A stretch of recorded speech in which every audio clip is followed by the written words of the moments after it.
तो mg नीचे। एक बालक मुझे कुछ दिनों पहले मिला और उसने मुझे कहा सर अगर देखो mg तो नीचे होता है। मैंने कहा, मैंने बोल दिया हाँ होता है। अब देखो उसने मेरे साथ क्या कबड्डी खेली। फिर तो सर जो यहाँ पे लोग रहते हैं वो नीचे गिर जाने चाहिए। मैंने कहा मैंने कहा फिर तो यहाँ के लोग ऐसे रहते होंगे। तुमने यहाँ कर रखा नीचे होता है। नीचे नहीं होता, अर्थ के सेंटर की तरफ होता है। किस तरफ होता है? देखो जब हम सीधे खड़े होते हैं ना तब अमेरिका वाले बेचारे उल्टे खड़े होते हैं। आई बात समझ में? दूसरी तरफ है ना ग्लोब के, मतलब हम एक्चुअली यहाँ रहते हैं, लगभग यहाँ रहते हैं कि नहीं रहते हैं? और वो कहाँ रहते हैं? क्या आपको बात समझ में आ रही है? तो जब बाहर अर्थ के बाहर जाके देखोगे, जब तक अर्थ पे रहोगे तो कहाँ लगेगा? नीचे, क्योंकि अर्थ का सेंटर कहाँ है? नीचे है। अरे बोलो ना। लेकिन जब बाहर से जाके देखोगे, बड़े पर्सपेक्टिव में देखोगे तो सेंटर की तरफ लगता है। ये mg किधर लगता है? इसी को हम कहते हैं ग्रेविटेशनल अट्रैक्शन ऑफ अर्थ, या फिर वेट। अब मैं इंक्लाइन प्लेन पर वेट को रिजॉल्व करके दिखा रहा हूं, जो भी मैंने बनाया था अभी डायग्राम, यही था ना वो। और ये रेजोल्यूशन में आपको पहले भी करके दिखा चुका हूं, वेक्टर में भी दिखाया था। mg कहां लग रहा है? नीचे। कहां लग रहा है? नीचे। इस mg का देखो, ये एंगल थीटा है तो ये एंगल थीटा है। क्यों थीटा है? दो लाइंस के बीच का एंगल थीटा, तो उन पर डाले गए। देखो इसके परपेंडिकुलर कौन है? ये। और इसके परपेंडिकुलर कौन है? ये। इन दोनों के बीच का एंगल भी क्या हो जाएगा? ये बात मैंने आपको वेक्टर में सिखा दी थी। तो ये वाला एंगल हो जाता है थीटा। जिस तरफ थीटा उस तरफ mg cos थीटा, जिस तरफ थीटा नहीं उस तरफ। तो समझो जब आपका ब्लॉक इस इंक्लाइन प्लेन पे रखा रहता है ना, तो उस ब्लॉक पर दो फोर्स लग रहे होते हैं। एक फोर्स जो इस इंक्लाइन प्लेन को नॉर्मल डायरेक्शन में क्या कर रहा होता है? पुश। क्या कर रहा होता है? नॉर्मल डायरेक्शन में क्या कर रहा होता है? और एक फोर्स ऐसा होता है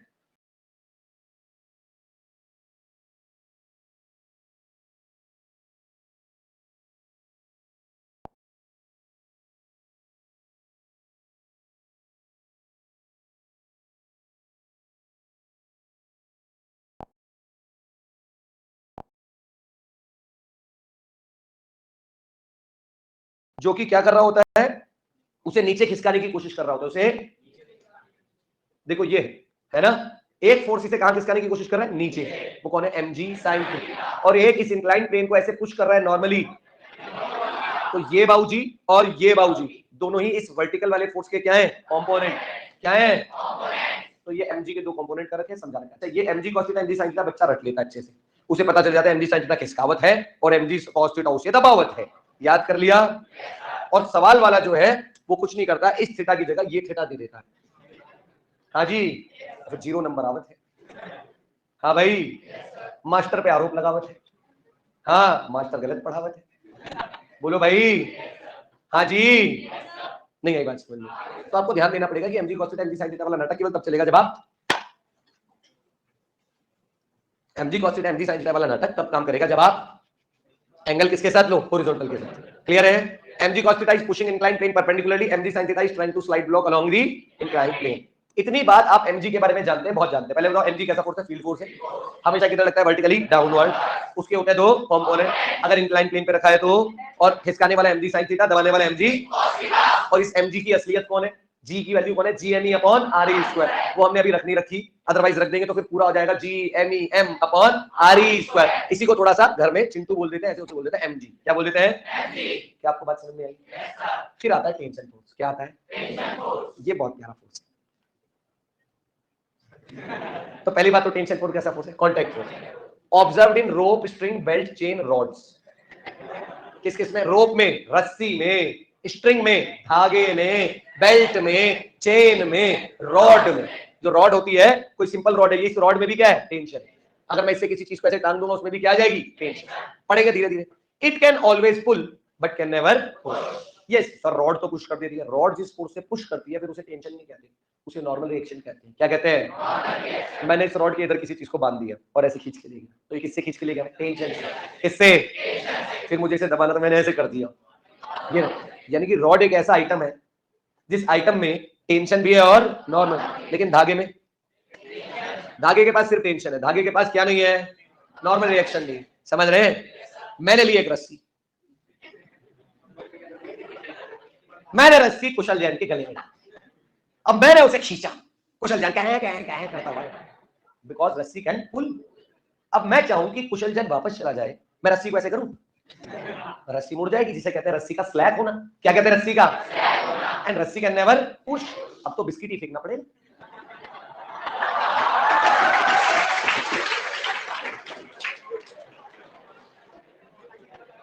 मैंने आपका क्या बिगाड़ा था सर? इतनी भद्दी। अच्छा बच्चा, अच्छा पढ़ता है, ऐसे नहीं करते। हाँ नहीं तो। आपको बात समझ में आई? मैं बस इतना कहना चाह रहा हूं कि रस्सी can never push, it can always pull. हमेशा टेंसाइल फोर्स लगेगा, खींचने वाला फोर्स लगेगा। पक्की बात है? Always act along length of rope, string, chain, belt, रोप।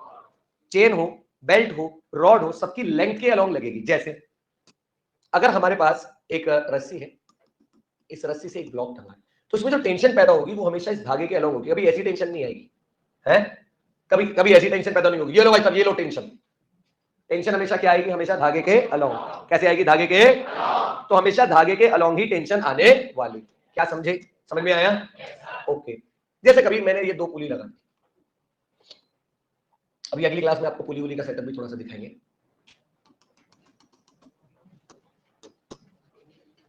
एक ब्लॉक यहां टांग दिया। अब इस पूरे धागे में टेंशन कैसी होगी वो अभी हम सीखेंगे। अब टेंशन लगती कैसे है वो थोड़ा आपको समझाना चाहूं, और टेंशन के बाद हम नॉर्मल रिएक्शन पे बात कर लेंगे थोड़ी सी, और फिर चलते हैं। देखो टेंशन लगती कैसे? टेंशन लगती है हमेशा खींचने वाला फोर्स है और धागे के अलोंग लगती है। अब कहानी यहां से शुरू करते हैं। M1 इसका नाम है और इसका नाम है M2। M1 को बुलाया धरती माता ने। किसने बुलाया? कितना फोर्स लगा के? M1G। कितना? M1G। बुलाएंगे धरती माता। ब्लॉक ने कहा मैं तो जाऊंगा। ब्लॉक ने क्या कहा? कौन रोकेगा उसे? धागा। ऊपर की तरफ क्या लगा के? टेंशन। क्या लगा के? ब्लॉक ने धागे पे लगाई, सॉरी धागे ने ब्लॉक पे लगाई टेंशन ऊपर। बदले में ब्लॉक, न्यूटन थर्ड लॉ है, बदले में ब्लॉक धागे पे टेंशन किधर लगाएगा? नीचे। अब धागा क्या कह रहा है? मैं तो जाऊंगा। बोलो। अब ध्यान से सुनना, ये जो पुली वाला पूरा सेटअप है, और है ना, तो पुली क्या कहेगी धागे को? नहीं जाने दूंगी। पुली क्या कहेगी धागे को? जैसे अगर मैं यहां की बात करूं, इस वाले सेटअप को तोड़ के दिखाता हूं आपको। इसको पूरा तोड़ के दिखा देता हूं आपको कि है क्या, चल क्या रहा है ना। ये सेटअप आप तोड़ के देख लोगे तो आपको पूरी अंदर की कहानी समझ में आ जाएगी। देखो ये ब्लॉक है ना, इसको मैंने यहां बुला लिया अलग से। ये धागा है ना, इसको यहां रख दिया, और ये छत है ना, इसको यहां रख दिया। क्या आपको तीनों चीजें अलग अलग दिखाई दे रही हैं? ये किधर लग रहा है? MG। इसे रोकेगा कौन? धागा। क्या लगा के? टेंशन ऊपर। बदले में ब्लॉक धागे पे टेंशन लगाएगा नीचे। धागा क्या कहेगा? मैं तो जाऊंगा। कौन रोकेगी? छत।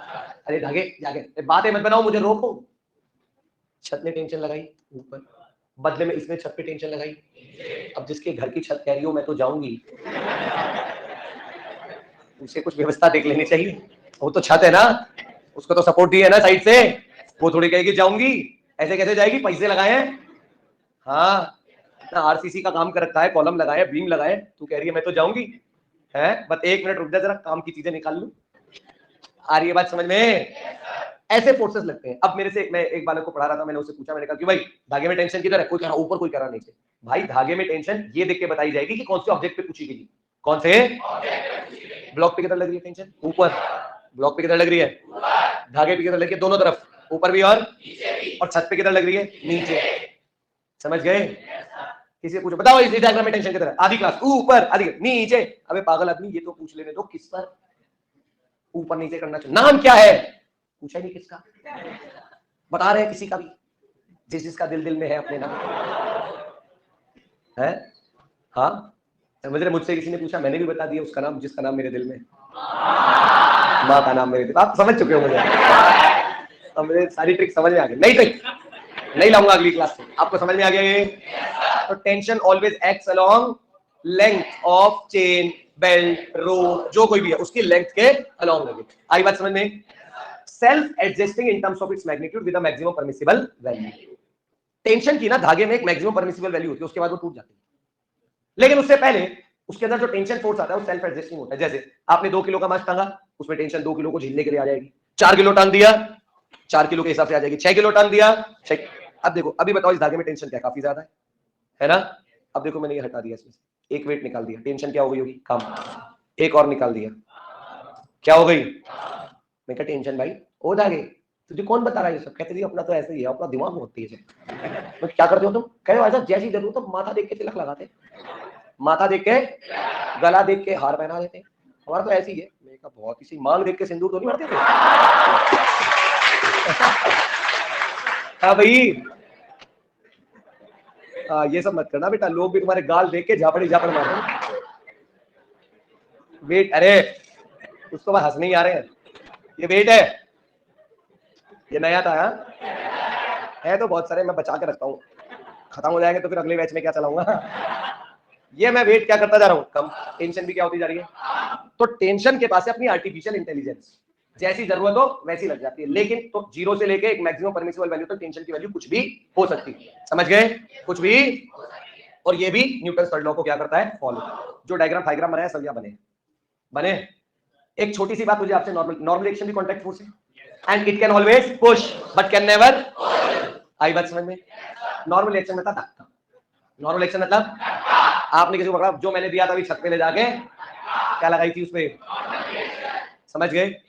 और नॉर्मल रिएक्शन का नाम नॉर्मल रिएक्शन क्यों, क्योंकि ये हमेशा कॉमन कॉन्टैक्ट सरफेस के नॉर्मल लगता है। नॉर्मल मतलब परपेंडिकुलर, मतलब अगर ये देखो ना, अगर ये इंक्लाइन प्लेन ऐसा है ना, ऐसा है ना इंक्लाइन प्लेन है, तो इस इंक्लाइन प्लेन पे अगर मैंने एक ब्लॉक ऐसे रख दिया तो ये इस पे नॉर्मल रिएक्शन लगाएगा इधर, ये बदले में इस पे नॉर्मल रिएक्शन लगाएगा इधर, और दोनों क्या होंगे, कॉमन कॉन्टैक्ट सरफेस के परपेंडिकुलर। कैसे होंगे, वही फ्रिक्शन कैसा होता है, भी फ्रिक्शन पढ़ेंगे, वो हमेशा होता है कॉमन कॉन्टैक्ट सरफेस के पैरेलल। इस पे लगेगा फ्रिक्शन पीछे, इस पे लगेगा आगे। क्या आपको बात समझ में आई।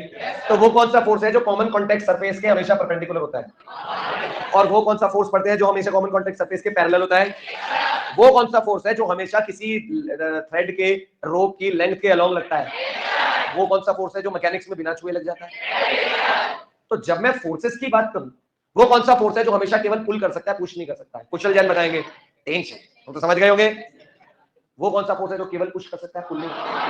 कभी ऐसा किया, किसी को धक्का दिया उसके बाद ऐसा कर दिया, ऐसा होता है क्या। ऐसा, ये शक्ति तो भगवान ने दी नहीं ना। यानी कि normal reaction can always but can never. दुनिया में केवल ऐसी एक ही चीज है जिसको ये शक्ति प्राप्त है, रॉड। रॉड एक ऐसी चीज है, वो भी दूसरी तरफ अगर उसको बांध दो तो, है ना, रॉड से आप किसी चीज को खींच भी सकते हो। और नहीं आई बात समझ में। हाँ जी, एक बंदूक की नली, उसकी वेल्डिंग कर दी मैंने तुम्हें तुम्हारे पीछे पीठ में, अब वो बंदूक की नली तुम्हें, दर्द बहुत हुआ सच बता रहा। हाँ, काफी हिंसक मास्टर है। क्या आपको थोड़ा थोड़ा टेंशन के बारे में समझ में आया।